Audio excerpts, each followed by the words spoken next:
People like us can't stay still. Their restless minds and poor grip of the world won't let them. They lug around strange, stubborn beliefs. People like us keep walking through dawn, through dusk, over land, over mountains, over bodies of waters, over anything. And long after time has fluttered over their tracks and buried them under dust, erasing them from history books, people like us will still be wandering, getting lost, lingering at the edges, always aiming at a mirage shrouded in fog. People like us are impossible to get rid of. They cling like thistle. Like a weed, they must be stripped from the ground, and like a weed, they keep pushing their heads up anew, silent as a thorn lodged in the heart of the world. People like us will not die easy. People like us may never die.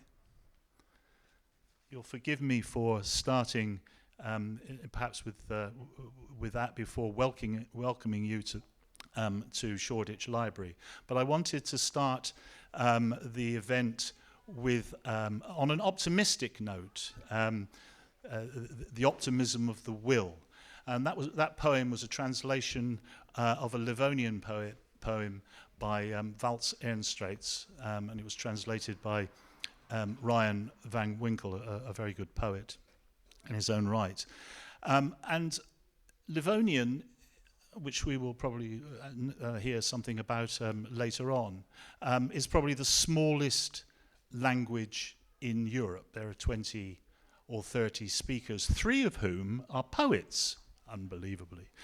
And the language shares many of the features of other endangered languages in the sense that it's experienced exile, discouragement, official discouragement, if not prohibition, and added to Livonian was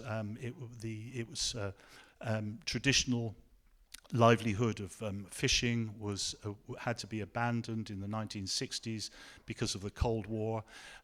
Livonian is a minority language from Latvia around the Baltic coast, and it's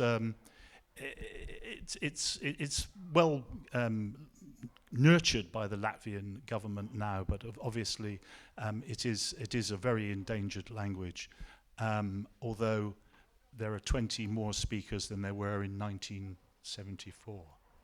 Anyway, welcome to Shoreditch Library and to this event, which is going to be focusing on endangered languages. And it's part of a wider project by Peer and Shoreditch Library called Swirl of Words, Swirl of Worlds, which is difficult to say. Which celebrates the diversity, the linguistic and cultural diversity of the London Borough of Hackney. And there are 3 strands to this, a number of events like this one, a book here, and an exhibition across the road at the Pier Gallery. Anyway, my name's Clive Boutle. And I'm an independent publisher, and I specialize in publishing literature in minoritized and regional European languages. Over there is Gabriel Coxhead, who's an art critic and curator, who's written for many different art magazines, as well as the Financial Times and Time Out. And he's he manages his mother's estate. His mother was Susan Hiller, and we're going to see some excerpts from a film that she did in 2007, which is actually featured across the road in the Pier Gallery, and you should go and see it. Only takes about 20 minutes, but we're going to give you a taster in a minute. We then have Stephen Watts, who is a poet and translator and indefatigable supporter of poetry, teacher and collector, I think, of poems not least in translation. And he's been an inspiration for me for many years, and I suppose if he was 40 or 50 years younger, he'd be called an influencer.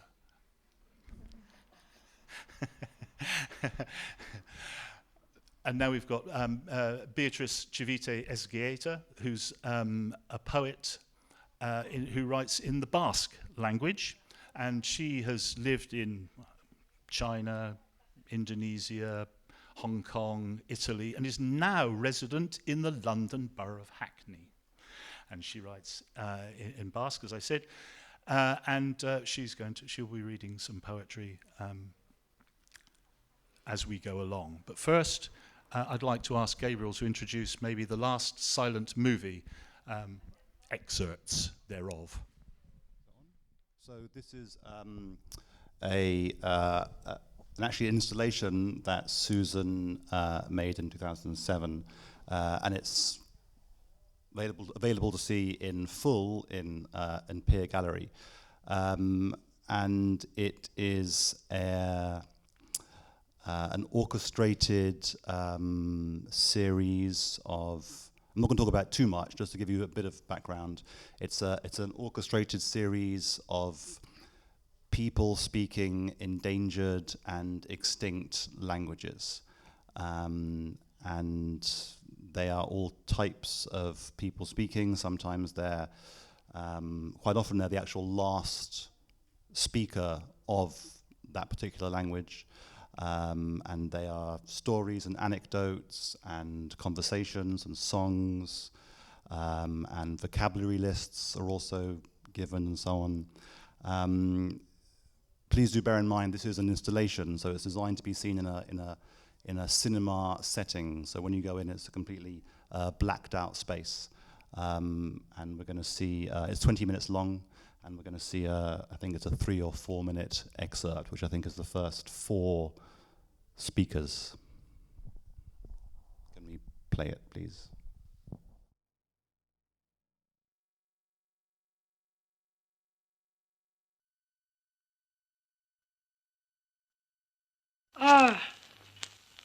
Nave kaurja uri diko kawe uri kan kai goe kau u kaurja irja muge khamu kau tama ikau tata thanse tidi tamme kha ikau tata anre ikau tata tidi tamme kha ikau tata house khwedi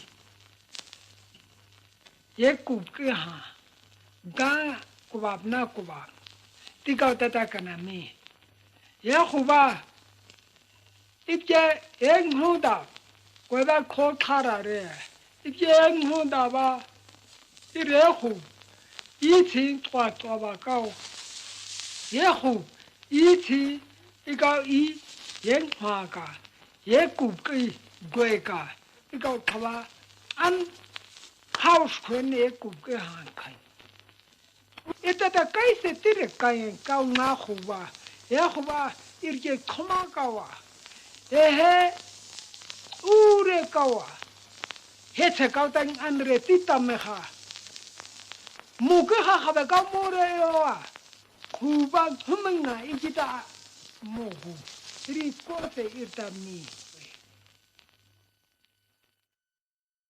Sauterelle. Sauterelle. Truie. Truie. Vous autres. Courtiser, habiller, Boule de tac-tac. Rat de bois. Rat de bois. estropier, Gobelet. Choc. Choc. Ravert. Ravert. Fluxion. Haller. Suce-fleur. Suce-fleur. Prendre la galerie.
Tati baik unggulara dat sit isu bah nyerap juga nyam tam. Tara ngai mai nyam tam tu kwala. Yo ti gal ter ka ba ho bai. Ante seru ku ngangko. Seru ku ngam tu kwala jana ku ngangko lu ko. Tara kan ka wa tanam tu khot bi ga tat banya yam tu ande.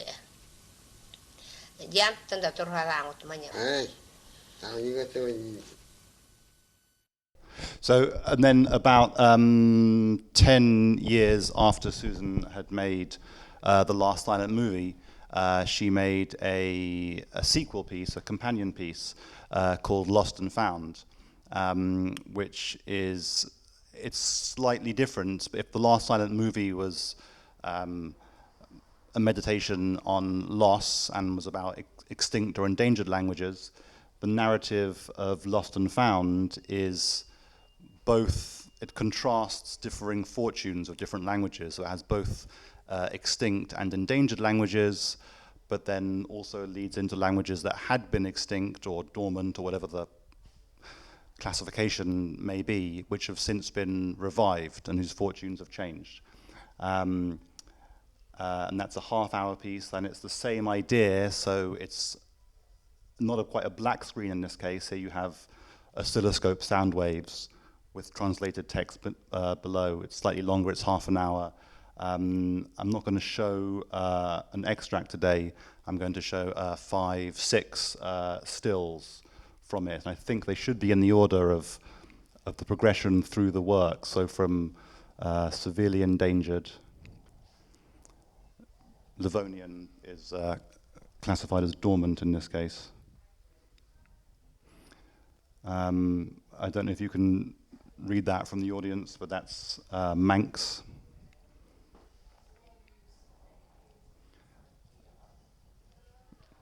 This is soak or fox.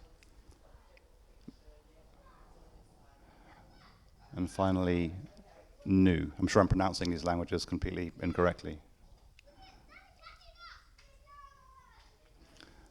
And that's, I think, all I really want to say about the works. I'm sure there'll be questions, and if people want to discuss it, that would be good. Okay, has anybody got anything to say? I mean, first of all, it's worth saying that there are I think UNESCO identified 43% of languages are in danger of extinction, and that's probably about 2,500 languages. And yes, there have been some remarkable revivals. Manx is one. I mean, I've worked with Culture Vannin on Manx. I know a bit about the revival, and their revival was interesting because almost uniquely, I think, it took a sort of generational approach to the revival. So they started with at nursery level, and they had enough people to teach it at that level, and then eventually they got 2 nurseries, and now they've got a primary school, and so eventually they will have a secondary school because they'll have grown the teachers to teach it, and that I think is pretty much unique in my experience. And unfortunately, it's not one that it makes me tear my hair out. Actually, is that so often people that are doing the same thing don't pay attention to what other people are doing, and they're kind of reinventing the wheel all the time. But I think that the Lost and Found, I'd really like to see the whole thing. I think that's really fascinating. And I think the question is, well, the 2 questions is why would you bother to? I mean, I'm sort of playing the devil's advocate, really. Why would you bother to revive a language? Well, I'll start with that one. We'll go on to the next one. I mean, what do you think, Stephen?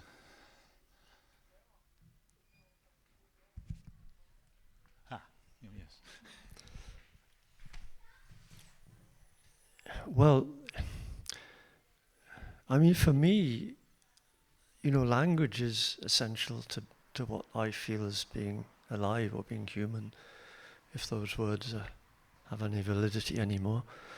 I mean, incidentally, we might talk about the percentages of endangered languages, but we might talk about 100% of people on the earth being a little bit endangered as well.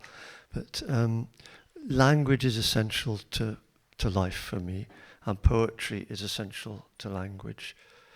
So the two are so close to the surface of what matters, as far as I'm concerned. I'm going to jump in here as well. It resonates quite a lot what you said of like poetry and language and endangered languages, because if I think, actually I'm from the Basque country, I'm a writer and I write in Basque, but my parents don't speak Basque. Basque was endangered, and then it's thanks to again, public schools teaching Basque that like another generation of Basque speakers kind of resurfaced.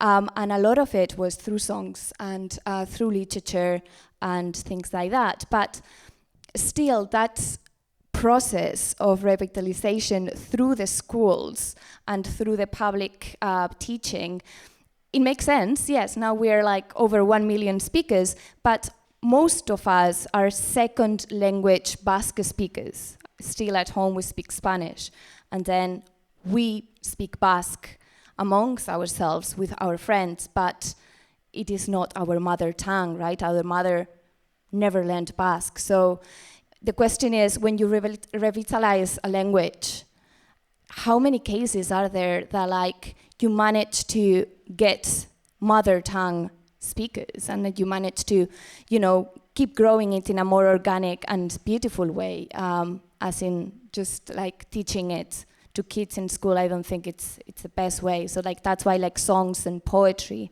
come into place, because if you get that love for the language that you can get through art and through poetry, perhaps that's the way in which like getting a close attachment to the language and believing that it's your mother tongue or that you are bilingual in that sense, right? I don't know if you have any thoughts. Yeah, I mean, just to bring it back to the work for a minute, I thought we were going to discuss that, so perhaps I should say some more things about it. But just to follow up on that point, what interested Susan about languages is the idea that every different language contains a different worldview. So for her, she had this idea, which is it's not her idea, it's a common idea in anthropology and linguistics, that languages construct reality, and different languages construct realities in different ways. So what you lose and the great tragedy of losing a language is you're losing an entire worldview.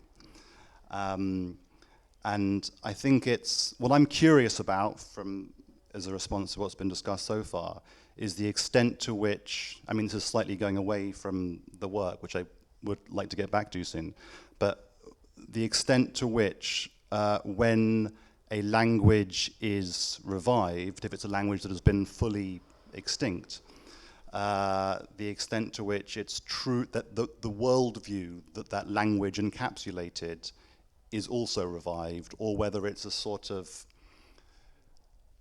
a case of the dominant language or the mainstream language, whatever it may be, sort of appending vocabulary and grammar to its own worldview. I think that's a very difficult thing to assess, but I think it's an interesting question. Well, yes. I mean, Manx is the example where which was declared extinct. So with the last native speaker in 1974 or something like that. I think Ned Madrill appears on the first film, and so they have. That's a very interesting question, of course. How much? I mean, part of the one of the issues is that many of these endangered languages are spoken by people disproportionately poor or of low status, and you know that most of the languages are probably that are vulnerable are in places like the Amazon, which is subject of massive environmental destruction. And of course, if you destroy the environment, you're literally destroying the people and their language. Indonesia is another example, and I always say, if you really want to help, sort of save endangered languages, the first thing you should do is to give up eating meat, because a lot of places are being destroyed to create soya for cattle food. Anyway, that's neither here nor there really, I suppose, but that's something you can do. Yes, I mean, something like Manx or Cornish is creating a core, I suppose, of its own culture inside the dominant culture, and they would see it. They see it as their kind of as reviving an identity. To what extent it is, I don't. It's difficult to know. I think I'm making a distinction between identity and the sorts of the way that language can structure the very matter of perception. I think that's what Susan was getting at in these works.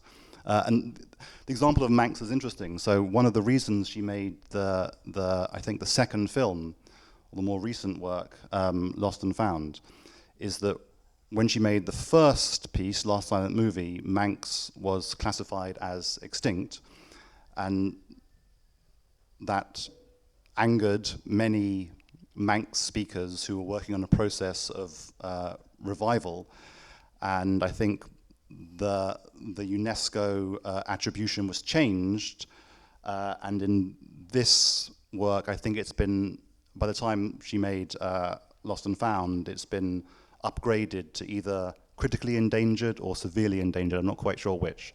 The distinction is about the number of I think grandparents' generations who speak it, basically. That is it's an essential question that you brought up. Sorry, did you want to? No, I find it difficult to hear if you can. No, just going back that because everything must change, and yet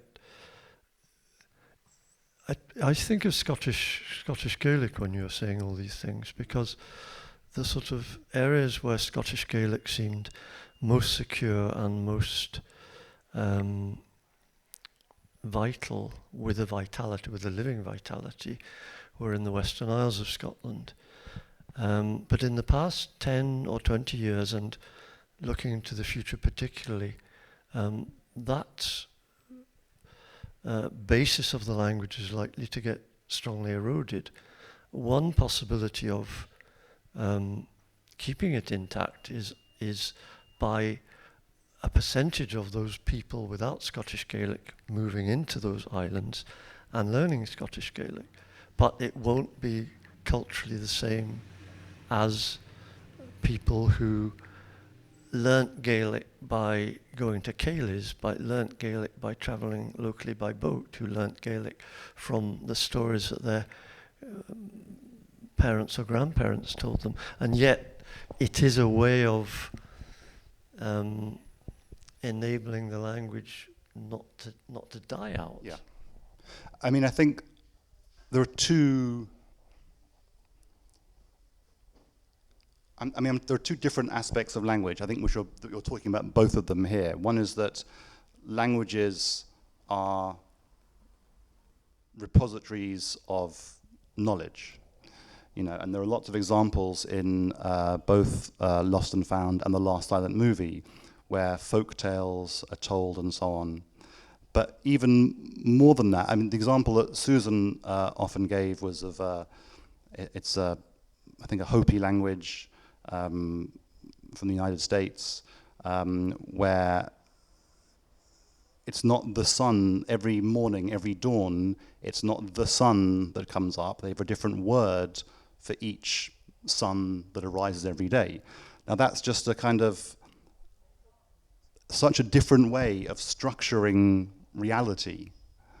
We think of it's the same sun that comes around every single 24 hours. For them, it's just not. It's just a fundamental difference in structuring reality. And of course, if you only speak one language, you don't know what other aspects of reality you're not privy to that might be in another language. And just to bring it back to the work for an instance, I think what this isn't. It's quite difficult for me to talk about these sorts of ideas in the abstract, because the work is trying to do the exact opposite. Both pieces are doing the exact opposite, which is that they're not lectures or they're not didactic in any sense. They're not about language. Susan's interest to begin with was the human voice, and that's been true throughout many, many works of hers, like Witness and Monument and so on. And what she was always interested in with the human voice is the capacity for kind of direct empathy and intimacy. So the human voice, listening to someone speaking, is a very different experience to seeing someone. You see someone at a distance, you see them out there.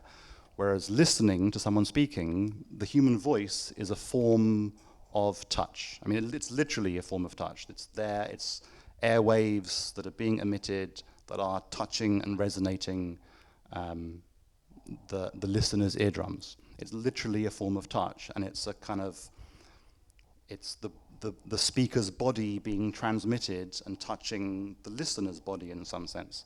So it's a much more intimate process than seeing. And that's why in these works there are no visuals. She could have included visuals of people speaking, but she didn't, because she wanted to sort of explore the great tragedy of the loss of language diversity in a more intimate, empathetic way, so that it's a thing you feel rather than a kind of an abstract topic for discussion, I think is the idea. I think that's what I'll say on that. Yeah, following up on that, and kind of like the world views, right? Like, depending on the language that you speak, the way that you understand time is different, whether it's linear, horizontal, vertical, and certain languages also, depending on the grammatical structure, it gives like completely different point of view on the world that we live in, or like depending on like what a certain word is composed of. If it's like two very different ideas, to say, love, which is such a universal feeling, but yet in different languages you can express it in such different ways, kind of bringing different nuances to it. And I guess, like, of course, the loss of a language, it's kind of like the loss of an animal or the loss of a plant species. It's the loss for the planet and for like a way that it's alive and it's there, and it's a different way of understanding. And of course, speaking several languages, I mean, here in the audience we've got someone that like speaks hundreds of languages. It gives that kind of wide viewpoint of the world, and like whenever you name a certain word, then it comes to your mind different ideas and different feelings as well linked to that word, and the sonority as well, right? Like kind of different colors. So of course we're losing worlds. Swirl of worlds. We're losing small worlds all the time, those being in the ecosystem or in the world of words itself. And going back to the film and going back to the sound that you were talking, there was this one that like it really caught my attention, which was the Silvo Gomera. So it's the language in which they whistle, and there were like whole sentences whistling, and I was like completely struck by it. Like, how can they understand each other? How is a whistle a word, and how do those people see the world, or like how do those people communicate, really? Well, it's a language, I think, from the Canary Islands, and it's designed for whistling across vast distances from mountaintop to mountaintop, so that people can, as it echoes through the canyons. That's why whistling is particularly effective in this case. But I mean, this is what is fascinated Susan and is amazing about these works, is just the kind of sheer capacity for human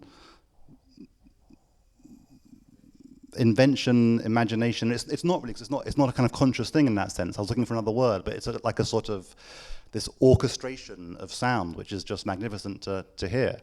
And yeah, it is like losing languages is like losing aspects of the ecosystem and animal species and so on. But it's also interesting, and this is something that Susan always picked up on, I must say, is that when people talk about losing languages, sometimes that in itself becomes a way of eliding the sort of more horrific or the more brutal fact of actually losing and erasing people. The death of language can be the death of a people, but it's abstracted somehow, and people talk about the death of a language when it's the death of a people, basically, at the same time. Not always, but often. Yeah, quite often. We've already referred to the sort of the experience in the Amazon and in Indonesia. People, languages are, people speak languages and then they cease to exist as people. Can we go on to the? There's a film of the Cornish. Yeah, this is a poem written by a Cornish poet called Mick Painter, a teacher and a translator, and he's actually taken. I mean, this is a problem with very small languages, and Cornish is quite a small language, and therefore they have to import, sort of. Poetry and literature from other sources, and in this case, although I think of this as being particularly Mick Painter's voice, it is actually the translation of a poem by a Breton poet called what's his name, Caloch. Yeah.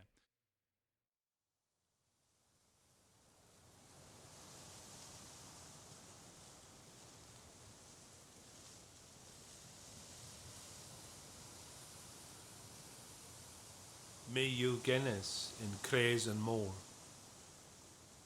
Tir league in maze, un digi gwyn in ambers, and banal a div a dali borth, hananeth all gans eithin cuddes, in bra and arvor. O thasvi veli dazo es a marner, a as if a cuddes a disclair. Den troch ni gan na gonna ni geuso, par deith, par nos, war mor medder. O thasvi veli dazo, a stennas roso. O mam unwaith o beres, ha gwyn heblew. Gensi chwis war agan talo, discus o fi be hanec tra, misi ha tenna a velo, the wainia barra. Icnucus an co, hag orth an porth, diddones aberfeth. Gan pris da gillis glaniw yn cilc a gorfflan pliw the gosla. Hag un o fi I canes na an barth. Myrnans agnugus wrth an porth. A ddyddio o flocholaeth, paneith, digwdd, gans mabn yn erewydd y resig, ha gans o thas wrth I bisgesa eif. Pleith esoch wi, dyddio o flocholaeth, chweg esoch wi.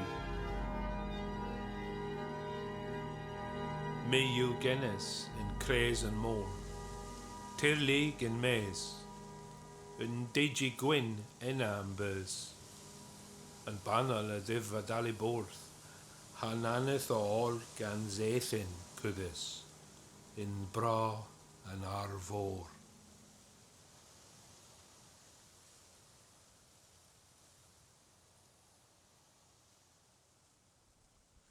Okay, that was Mick Painter reading I Was Born in the Middle of the Sea. Obviously there are shared experiences with, in a sense, their sister languages, Breton and Cornish, the shared experiences with the sea. As I say, it's very much Mick's voice, but it is a kind of a translation or an abstraction from another source. There haven't been any native Cornish speakers for 200 years, probably.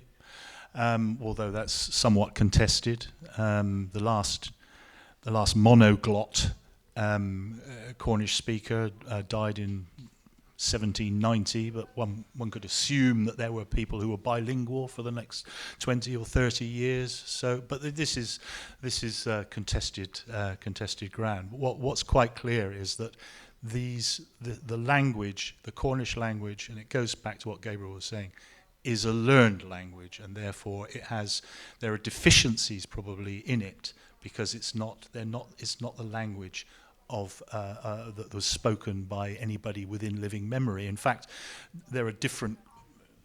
Everybody perhaps knows from the papers about the orthography wars of Cornish, where people speak different kinds of. There's only 1,000, 2,000 people speak it, but up until recently, until they had a single written form, they spoke different kinds of Cornish, which were taken from different periods of Cornish literary history.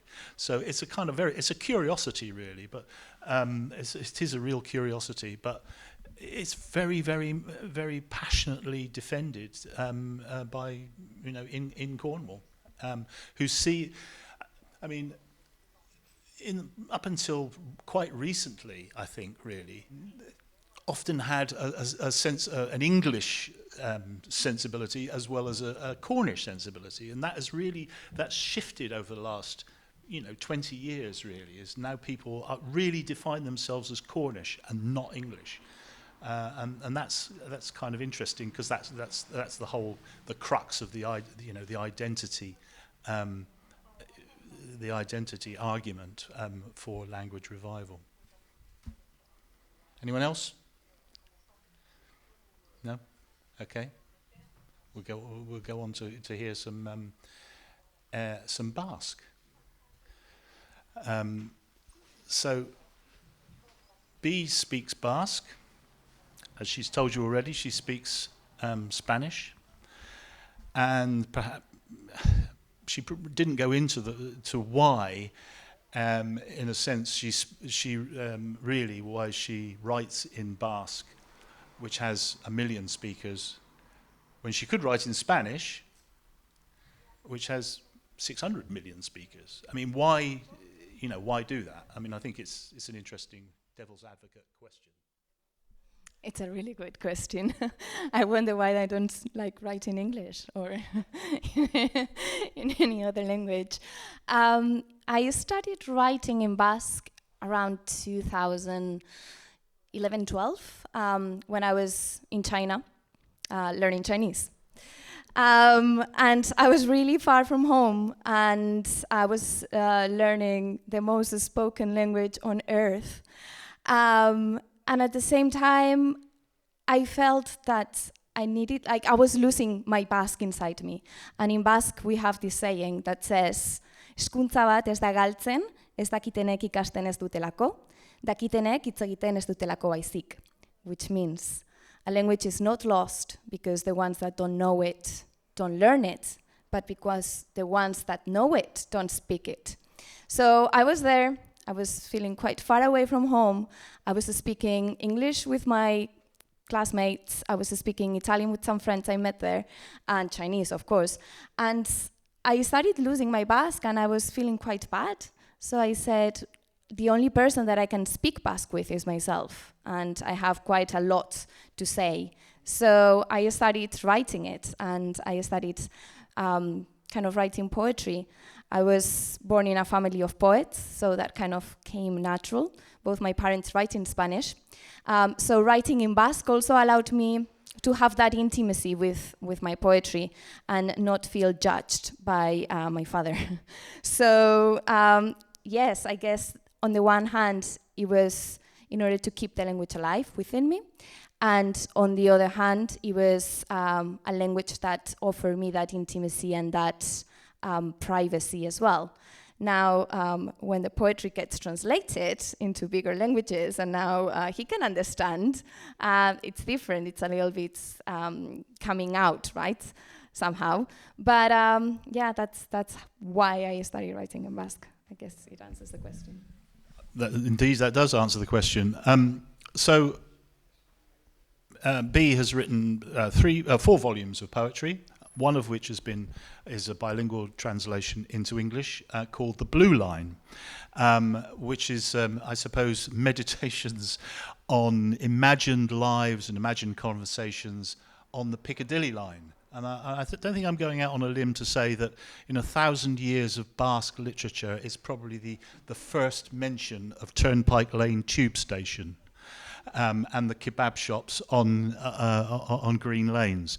They're remarkable short poems and remarkable in their way. And anybody that's travelled on the tube has had these thoughts. When you look at somebody across the aisle and you think, do you know what? I know what you're thinking. They're like small sketches of people, I guess. Like you always see people sketching on the tube. So these are trying to be sketches with words. So if you want, I can read a couple now, and then we can continue. So actually, I'm going to start with this one, which is not a sketch of anyone, but it's actually about rush hour. I don't know if you remember those times in which everyone was together on the tube. I think they are coming back those times, so just be careful. I'm going to read it first in Basque, and then I'm going to read it in English. So just to feel the difference. No, it's fine, I can have it. Ordu goriak. Zure esku izerritsuak, boliz pintatutako nire eskua ukitzen du. Izerdia lurruntzen da, eta ni esnifatu egiten dut. Gizon buru makurren gainetik, zure begiradak dantzan ari dira. Eta gure pentsamenduak lurrazpian egan dabiltza. Ateak isten dira. Gure kaiola barrura, iltzorian dauden intsektu gehiago sartzen direlarik. And now in English. Rush hour. Your sweaty hand touches mine. Sweat evaporates and I sniff it. Above crestfallen men, our glances dance. And our thoughts are flying in this underground. Doors close, and more dying insects enter our cage.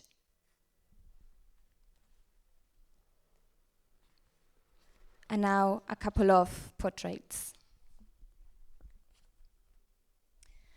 This is about a man that could be speaking any language, really. And it's, I think, what he would be thinking. So it's in first person, but it's the man thinking. Leiotik at begiratzen duen gizona. Duela 30 urte, bakarrik iritsi nintzen ona. Nire almendra itxurako begiek, oraindik ere, itsasoa bidaltzen dute mendi artean. The man looking out of the window. I arrived here alone 30 years ago. My almond eyes still search for the sea between those towers.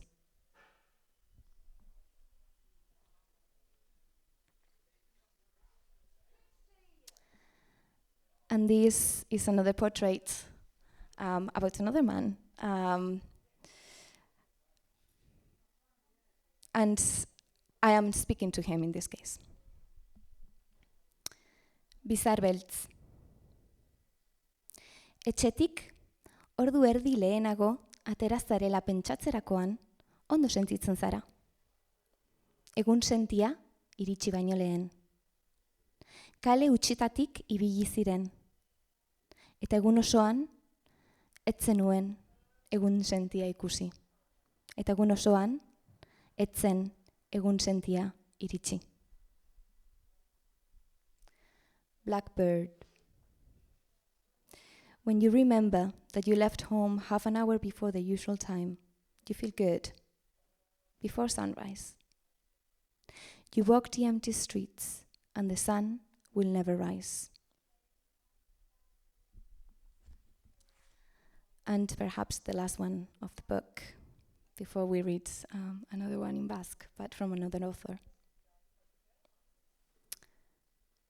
Oops, not this one. Betaurreko duna, ondoko pertsonari. 150 eskaiera daude, hemendik kaleraino. Segi erritmoa. Ez zure ritmoa, erritmoa. Eskaierak begiratu, aurreko pertsona, atzekoa, barraskio forma barneratu, flema irentsi, zikintasunean murgildu.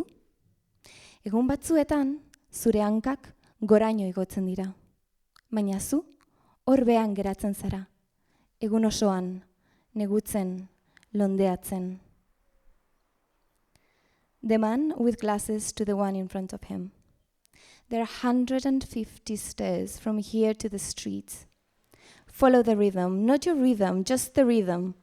Look at the stairs, the person in front, the one behind. Explore the spiral of the snail, swallow the spit, dive in the dirt. Some days, your legs climb all the way to the top, but you stay down there all day long, hibernating, Londoning. And I'm gonna do just one more, but like not from the book, if my phone allows. I'm a millennial, you see, so. So this is a quite recent poem that I wrote here under lockdown, so it's also a London poem. And it has quite a lot to do with language and with feeling at home here, but also feeling at home in different smells and in different words and in different ways of being, I guess, going back to that thought. So, amaren usaina, which means mother's scent. 4 hilabete daramatzat, egunero, amarekin hizketan. Hamarkada oso bat elkarri deitu gabe pasa ondoren. Beste munduz tindatutako hitzak zuzantzen dizkit. 4 hilabete daramatzat, bakarrik ibiltzen. Pixkanaka txikitzen den hiri honetan. Inoiz jaio ez nintzen lekuetan aurkitzen naiz. Balkoiko bankuaren egurra kirrinka egiten du, nire gurasoen kulunka uliekia bezala. Biek euri asko edan dute. Iruñean eta Londresen euria egin behar duen guztietan egiten du euri. Kulunkatzen duten jendea baina hobeto ulertzen dute elkar zeruak eta kirskitinak.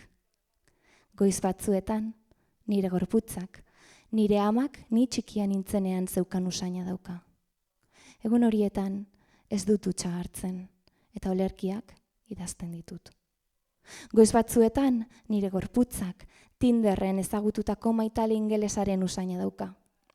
Egun horietan, lasekin dutzatzen naiz, eta phrasal verbs erabiltzen ditut. Nire poesiak kantauriko itsasoaren gaztitasuna dauka. Nire garrasiak Mediterraneoaren olatuek atzerriko haitzen aurka talka egitean sortzen duten soinuak dira. Nire mezu elektronikoek Tamesisaren sakontasunaren usain abjektua daramate lerrotartean. I guess you maybe understood a couple of words in there. So this is what it would be. My mother's scent. I've been 4 months talking to my mother every night after a whole decade without calling her. She corrects me words tinged with other worlds. I've been 4 months walking alone in this city that slowly shrinks. I find myself where I was never born. Creaking of the wooden balcony bench resembles my parents' rocking chair. Both have drunk loads of rain and beer. In Pamplona and in London, it always rains when it has to rain. The sky and the cracking wood understand each other better than the people they rock. They are mornings that my body smells, as my mother smelled when I was little. These days, I don't take a shower and I write poems. There are mornings that my body smells to the English lover I met on Tinder. These days, I shower with Lush and I use phrasal verbs. My poetry has the saltiness of the Cantabric Sea. My screams sound like the Mediterranean waves against the foreign shore. My emails have the abject scent of the depths of these Thames. Thank you. Eskerrik asko. That's great. That's great. I mean, how important is it to have your poetry translated into a majority language like English or Castilian?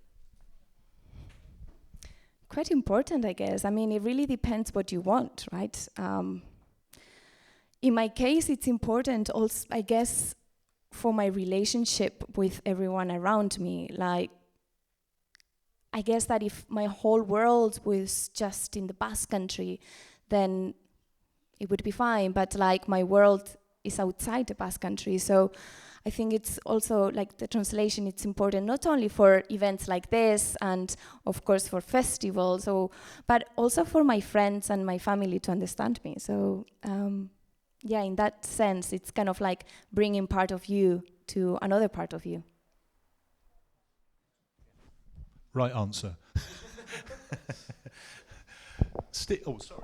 Okay. I mean, I thought it was actually extremely enjoyable listening to poetry and expression in a language I didn't understand at all. I mean, I enjoyed that not as much as the translation, but in a different way. I keep trying. I'm thinking about parallels to Susan's piece, and there is a kind of parallel there. But perhaps we can talk about that later. It'd be nice to talk about the work a bit more, I think. But. Stephen, we've got here this book of 94 or poems in 94 languages in the London Borough of Hackney, which you've edited. Not all of them, probably not that many of them, are actually endangered, but still, it's a remarkable work. And I don't know, maybe you'd like to say something about it, and then perhaps go on to read the poem in Basque by Joseba Sarandondia.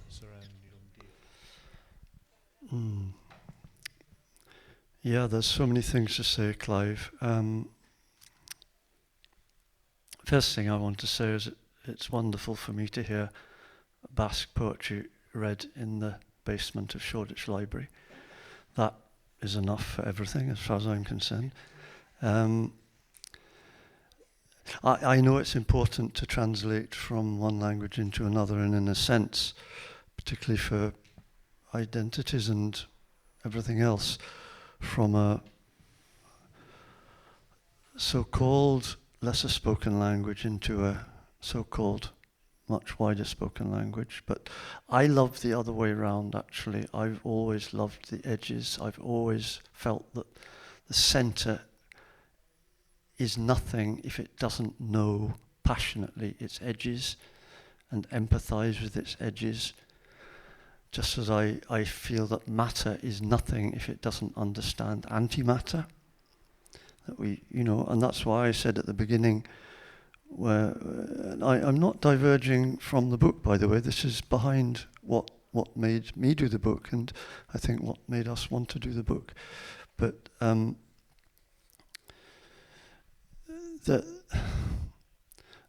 there is this paradox that matter is what leads us on in our lives, and yet matter is likely to destroy our lives. I say that underpinning everything that we've been talking about so far, including the great beauty of Susan Hiller's films and the attention she pays to sound, which is incredibly a beautiful thing to do. It is a really strong, powerful thing to show the voices without seeing the people speaking. That was incredibly strong thing to do. So, to show the voices of the languages spoken in Hackney. The 2011 census said there were 88. I don't know what the 2021 census said. There are undoubtedly more than 88. We included a few more. We could have probably included many others. It was a lovely thing to be asked to do by Pierre, and it came out of lockdown, because the book wouldn't have existed if we hadn't 15 months ago been in a position of having to put back and delay and postpone and God knows what an exhibition. And one of us said, very foolishly, I don't know who it was, why not do a book? And we all thought, no, ridiculous. And we all thought, well, okay, we better do it.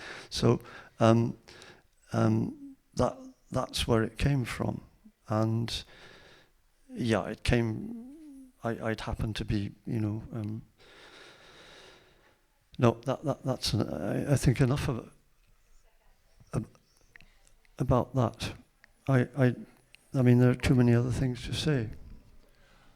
I mean, I think the tragedy is that in Britain or in the British archipelago, however you might like to describe it, we think that we're not a nation of linguists, and some of us are not.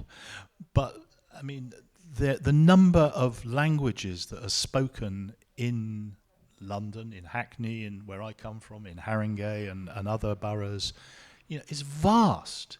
And actually, the tragedy is that we don't do anything with it. People are speaking, mother tongues all over, and we don't do anything with them when we say, oh, well, we don't really speak languages. But actually, there are a lot of people out there, millions of people do. And it's just, and to me, this is an important step, because it's beginning to harness the possibilities of making more of the languages that people speak. I speak as a monoglot, but to me, it's absolutely fantastic. I read it, and I've read it. Several times, and given them away, actually, which I think is what we were supposed to do. Do you want to read the poem, the Basque poem, now? Introduce it, and then B will read it in Basque. Well, I should read it in Basque first, I think. But can I just make two other very quick points? I mean, the film behind you is astonishing, because it's a grandmother, a mother, and a granddaughter, and the difficulty of communication between the grandmother and the granddaughter. The mother has both languages. The grandmother and the granddaughter, despite their closeness and their wish to talk to each other, and despite the clear, embarrassed love between them, are sort of unable to. Very strong film. And one tiny point, and forgive it being a personal point, but the sound waves in Lost and Found, in the drawings, the drawn poems I have in the exhibition, I've drawn, by chance, I didn't think of this before, but I've drawn birdsong as sound waves, being threatened by the weight of gravity. And when I saw those images, I just immediately resonated with what I'd felt when I was back in my grandfather's village in the Alps watching the birds. And it's worth pointing out that my grandfather was a shepherd, and he therefore spoke a language or dialect, whatever you want to call it, called Gai, which was a shepherd's language, and a language therefore understood locally by maybe 200 or 300 people only. And it was also a language to do with taking things across borders, whether legally or not, and therefore it was a language that was not meant to be understood by other people. But there's this sense of sound wave. Anyway, so those are two things I just wanted to say quickly. Apologies. But it'd be lovely to read the Basque poem, which is in this book. But I also want to say, I was just scrolling it because it's the first time that I get a book, and I saw that the poet for the Indonesian poem is Gunawan Muhammad, which is a good friend back from when I was in Indonesia. So that was amazing. Ah, great. I met him in London, and I love many Indonesian poets, but that's why And it will be an honor, a real honor, to read a poem by Josep Arrionaindia, who's, I would say, one of our biggest poets in the Basque Country, although he has been in the diaspora for the past 30 years or even more in Cuba. So there we go. And I think this poem... yeah, perhaps you say a little bit about his life. Yeah. I mean, he escaped from the Basque Country given all the political background, and he was hidden. No one really knew where he was. He was in exile somewhere in the world, but he kept writing in Basque, and he kept publishing kind of secretly. Well, not secretly, his books were available everywhere, but no one knew where he was, and except his, of course, publishers. Very recently, he came out of his exile. He was in Cuba all along, and now I think he's coming back to the Basque Country. So here we go.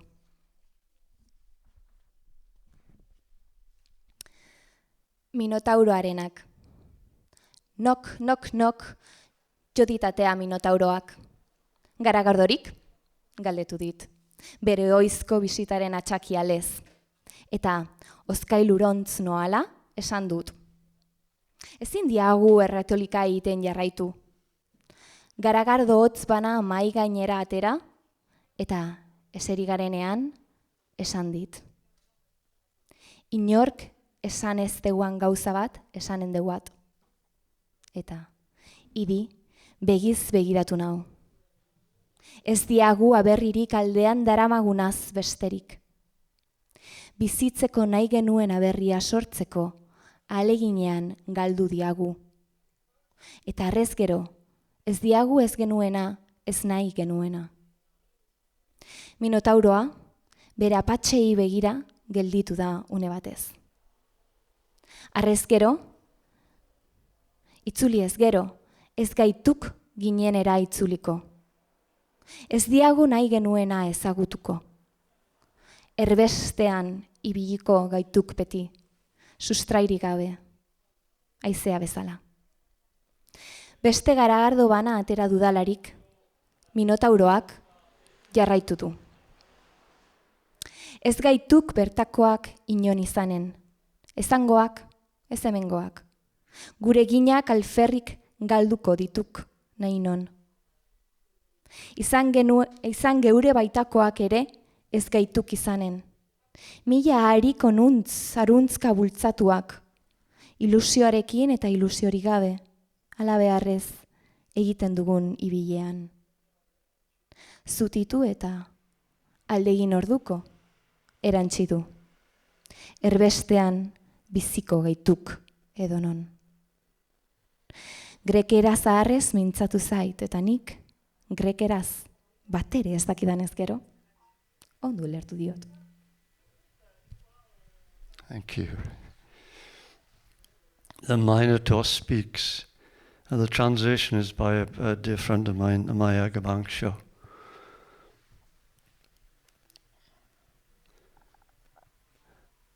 The Minotaur knocks at my door. Any beer, he asks, which is his usual reason for a visit. And as I go to the fridge, I hear him say, we can't keep practicing rhetoric. I put 2 cold beers on the table and sitting down, mumble, you're saying what no one else will say. And turning his bovine eyes to me, he responds, we have no motherland but the one inside.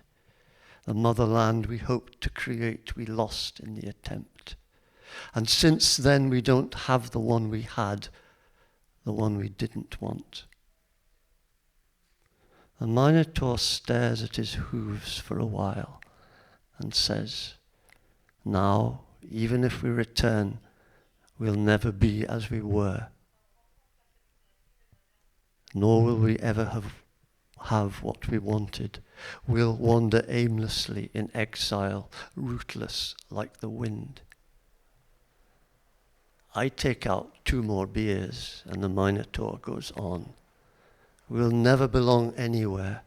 We won't be from here or there. Whatever we do will be lost in the ether. And the truth is, all along, we weren't honest with ourselves. We followed random, uncertain threads, both with and without hope.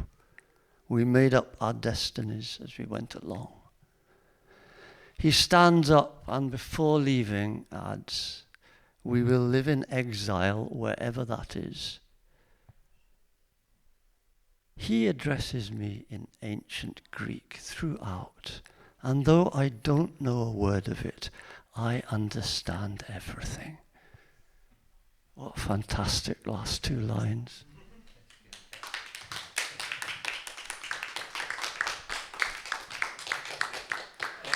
I'm conscious, as your quiz inquisitor, that time is getting on, and I just wondered if there was anybody that had any questions before we sort of wrap it up.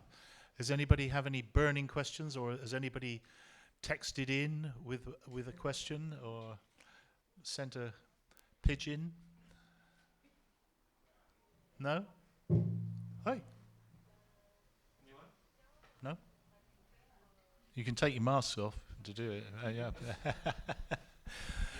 No. In that case, let's try and wrap this up. Gabriel, is there anything you'd like to add that you feel we've missed? I mean, there is the motivation. I mean, you and I were talking earlier, and you asked me if there was a political motivation. I mean, there isn't. Obviously, she was very concerned about the disappearance of languages, but I think the main point to emphasize is this idea of intimacy and empathy with the speakers. And also, I'd like, which I mentioned briefly before, but I'd also like to kind of dwell, I think, on the issue of translation, which is kind of key to the work. And I think it's something that also might be interesting to talk about in relationship to the poems that have been read. Because there's one in the Last Silent Movie, there's one lullaby which isn't translated at all. It's an extinct language, and no translation exists. And just a blank screen, which is and very just a blank strong. screen. And it really kind of, it's a very sad and kind of uncanny moment. And I think the reason it's so sort of uncanny is that it throws, or I should say, first it's quite oddly pleasurable that you escape from the rigor of the translated text and you're left with just sound playing in your ear. Is an oddly liberating experience. But it also throws into question, I think, that the notion of translation and how reliable it is and how well it attaches to texts, to spoken words and texts in another language. It's this very kind of destabilizing thing.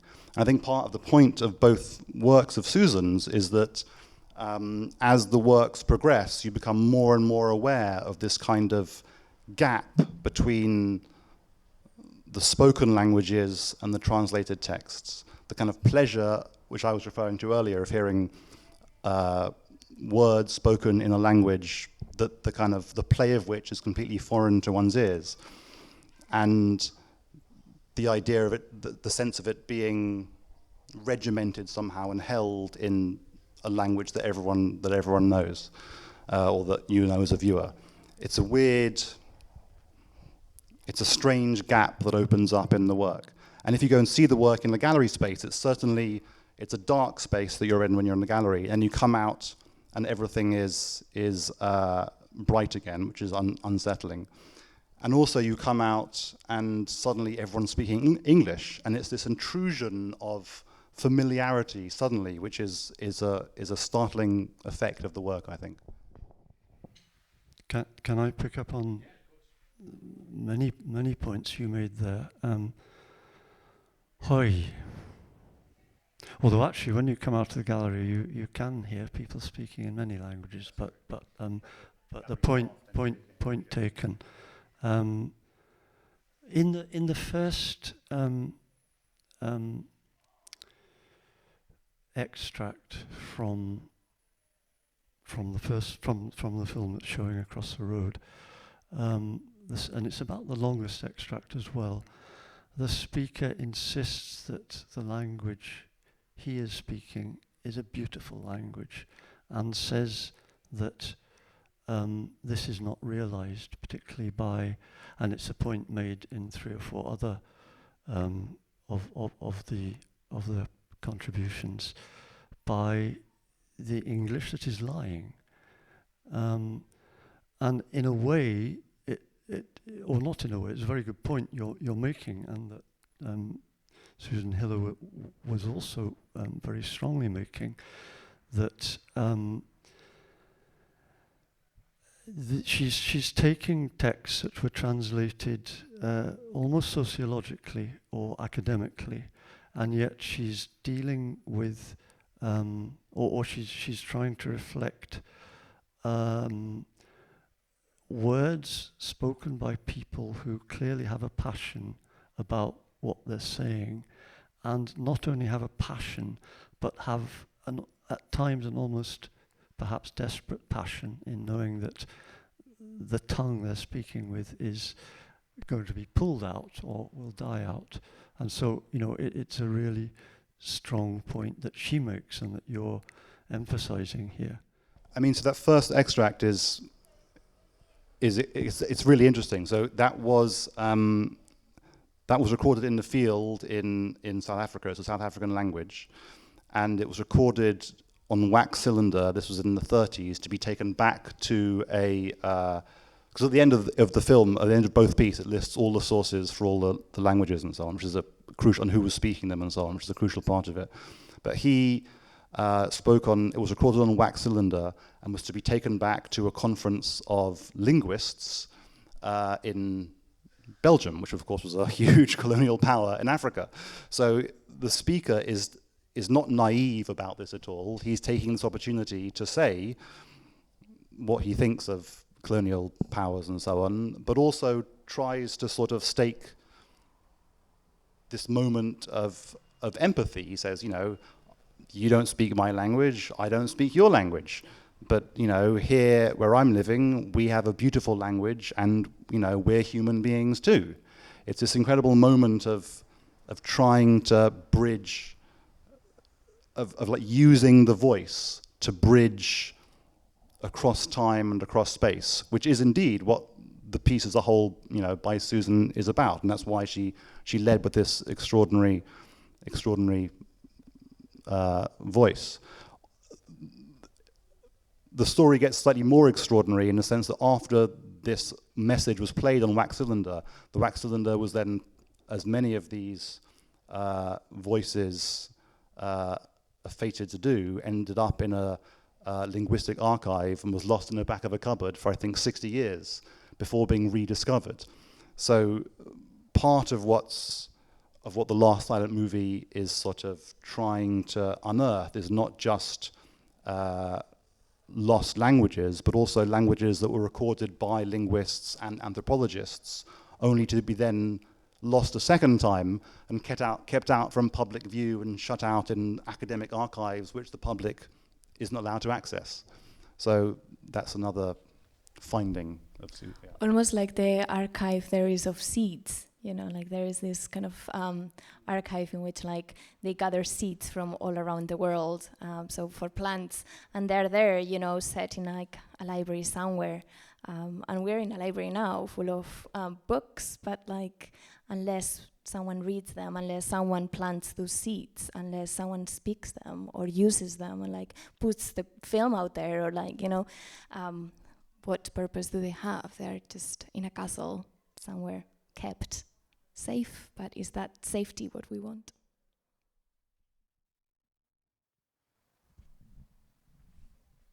Stephen, you look poised. Well, like a spring. Yeah, I mean, there's sort of too much to say, and particularly with regard to Susan Hiller's work, I'd almost love you to say some more things, because it is beautifully strong because it's not political, it's not didactic, and the way she chose not to make it figurative as well, or figurative in the terms of seeing people. It is for me gives it an immense strength. Yeah, I mean, yes, that's true. I agree, and the strange thing is that although it's not figurative, because it's not pictorial, it's not representative, instead it uses the voice, which isn't a representation. The voice is a direct evocation of someone's body, so it's much more direct in that sense. And yet, of course, the very fact of having a black screen or a oscilloscope on the sequel work means that you do rely on your own internal visuality quite a lot. You listen to the speakers and you start to picture and invent and imagine who is speaking. What do they look like? What's the landscape like? It's ironically a very visually sort of seductive piece, precisely because it has no visuals, you know. Sorry, by having no visuals, your eyes are not interfering. You know, like the visual is not interfering, so you take even more in.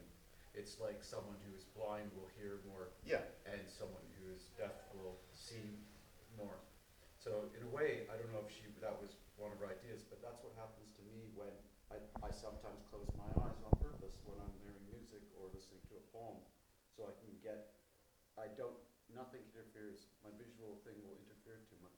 I mean, obviously you're still reading the text, but absolutely it's a way of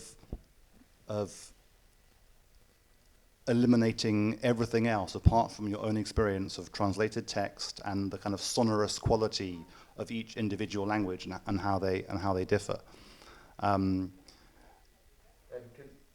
just to segue possibly from that, why did she use the word silent in the title? I'm just curious. Well, I mean, it's an ambiguous title. It's definitely an ambiguous title. I mean, obviously it's a reference to The Last Picture Show, was what the intonation that inspired it. And then this is an inversion of that. This is a film with no pictures whatsoever. But, you know, there's a lot that could be said about the title, The Last Silent Movie, and a lot has been written about it. It's also a reference to silent movies, because it has intertitles of the language at the top, and then you hear someone speaking. What is the silence? Is it languages that are silent? There are many possible implications of what the word silent means in the title. Well, I was just wondering about the movement between the two films, whether you, and I don't know this, but whether you sense that Susan Hiller envisaged a second film at the time or work piece at the time, or whether it evolved later? It evolved later. I mean, partly because I think after 10 years later, she realized there was more material she'd discovered and more she'd thought about. And things had changed. Like I mentioned, the status of Manx had changed, and she felt it was only right to do justice to a changed status. But I think she just became more... The first piece is much more a kind of mournful meditation on loss. And I think she wanted a companion piece that felt more... not positive, but more... that had a different direction to it. That was more... optimistic about the potentials, ambiguous as they may be, for revitalized languages. But she didn't envisage a second piece when she was making the first one. Sorry, can I? Yes. This may not be accurate at all, but a couple of lines in Sarah Anandia's poem that we read, "The motherland we hoped to create, we lost in the attempt," maybe resonates with that thing we were talking about of in Cornish, no Cornish speakers, but Cornish is spoken, or a language where its revitalization partly depends on other people coming and from outside its meaning and culture and learning it. I don't know.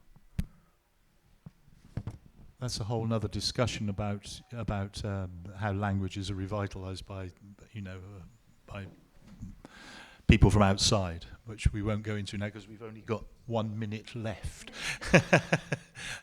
However, I shall be going to the pub if anybody wants to talk to me about that.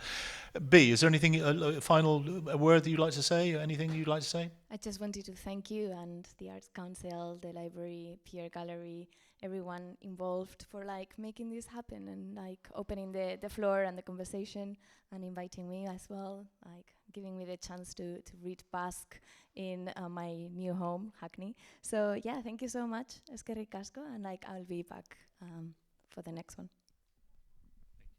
Thank you. That is it.